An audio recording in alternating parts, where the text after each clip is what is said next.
Monsieur Abi, vous avez un rappel au règlement, je vous écoute.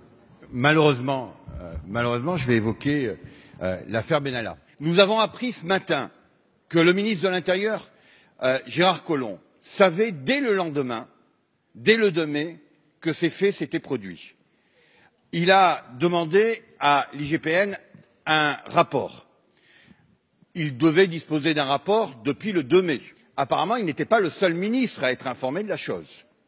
Et d'une affaire Benalla, on passe à une affaire d'État.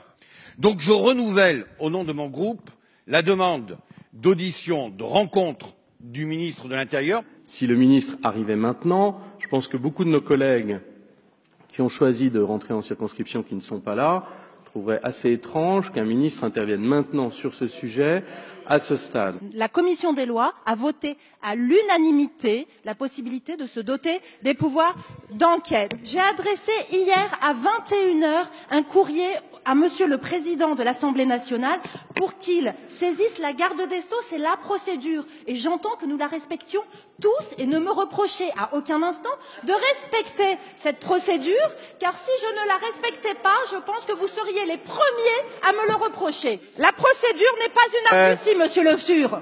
Elle est protectrice des droits et libertés de tout le monde.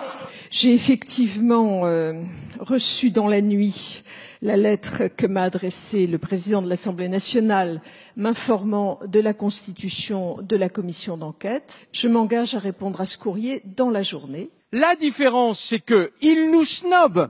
Nous allons siéger aujourd'hui, samedi et dimanche. Nous exigeons la présence du ministre de l'Intérieur avant qu'il ne s'exprime une deuxième fois au Sénat. Mais enfin, si demain, c'est son directeur de cabinet, si dimanche, c'est je ne sais quel individu au sein du pouvoir qui fait l'objet d'un rebondissement, moi maintenant je veux une commission d'enquête qui, Madame la Présidente, entende tout le monde. On ne peut pas, nous, comme parlementaires, se brancher pour BFM pour disposer d'informations. Parce que lorsque le ministre de l'Intérieur se rend pour le moins, au moins au Sénat hier, et que devant les sénateurs, il dit qu'il commande à l'IGPN un rapport. Mais de qui se moque-t-on puisqu'on apprend depuis ce matin qu'il avait depuis le 2 mai un rapport sur son bureau. Donc il y a eu un mensonge par omission. Ensuite, on apprend que le ministre de l'Intérieur de l'année dernière, M. Cazeneuve et ses services, ont refusé le port d'armes à M. Benalla parce qu'il avait un caractère de Rambo. Pourquoi le ministre de l'Intérieur, Gérard Collomb, délivre un port d'armes à ce monsieur alors que ces mêmes services l'avaient refusé? Pas de mesure dilatoire, ça veut dire, Madame la garde des Sceaux, une réponse pas en fin de journée concernant la saisine qui a été faite, mais en fin de matinée. Il est indispensable, indispensable, ce n'est pas une injonction, c'est un conseil. Il est indispensable, oh écoutez, ça va, monsieur le rapporteur général. À moins que ça soit monsieur le président de groupe en ce moment. Ça suffit. S'il vous plaît. Bon, soyez moins arrogants et laissez l'opposition s'exprimer. 2 semaines de débat sans aborder l'article 3. La réalité, c'est que vous faites de l'obstruction. Mais vous faites de l'obstruction. S'il vous plaît, messieurs. Vous faites de l'obstruction. En quoi ça vous pose pas? S'il vous plaît, chers collègues, on va laisser s'exprimer. Attendez, oui, vous faites de l'obstruction puisque depuis le début. Si vous pensez que ça ne se voit pas, si vous pensez que les gens ne l'ont pas compris, vous vous trompez. Ça fait 2 semaines que l'on débat de ce texte. L'affaire dont nous parlons, elle a commencé hier. Donc, ça fait 2 semaines que vous êtes bloqués sur ce texte parce que vous êtes hostile. Il faut arrêter de perdre du temps. C'est la raison pour laquelle il faut qu'au plus vite, le ministre de l'Intérieur vienne. On comprend ce qui se passe. On le comprend très bien. Vous vous accrochez à votre revue de presse quotidienne ou biquotidienne pour tirer prétexte de chaque nouveauté ou pseudo-nouveauté pour interrompre les débats et les saboter. Voilà ce que vous voulez faire. Vous utilisez donc les faits divers et la procédure. Parfait, faites-le. J'ai informé que je répondrai dans la journée, messieurs les députés, dans la journée, c'est-à-dire dans l'heure qui suit jusqu'à 24 heures ce soir. Et je n'entends pas céder à d'autres injonctions.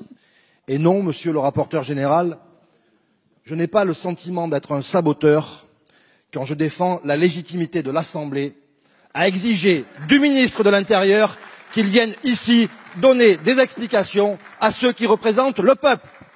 Madame la ministre, j'ai beaucoup apprécié votre intervention.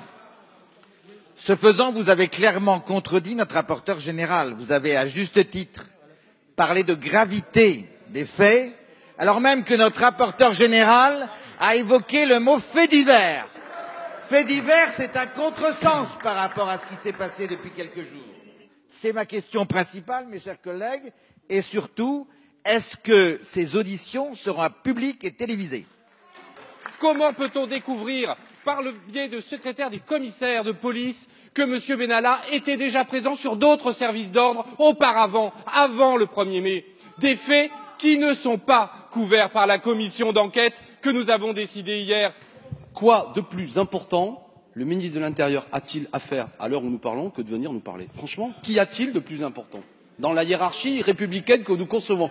Nous venons d'avoir une deuxième information qui vient de tomber sur Europe 1, comme quoi 2 commissaires, dont un contrôleur général et un commandant chargé des relations avec l'Élysée, auraient extrait des images des systèmes de vidéosurveillance, des images qui ont filmé la scène.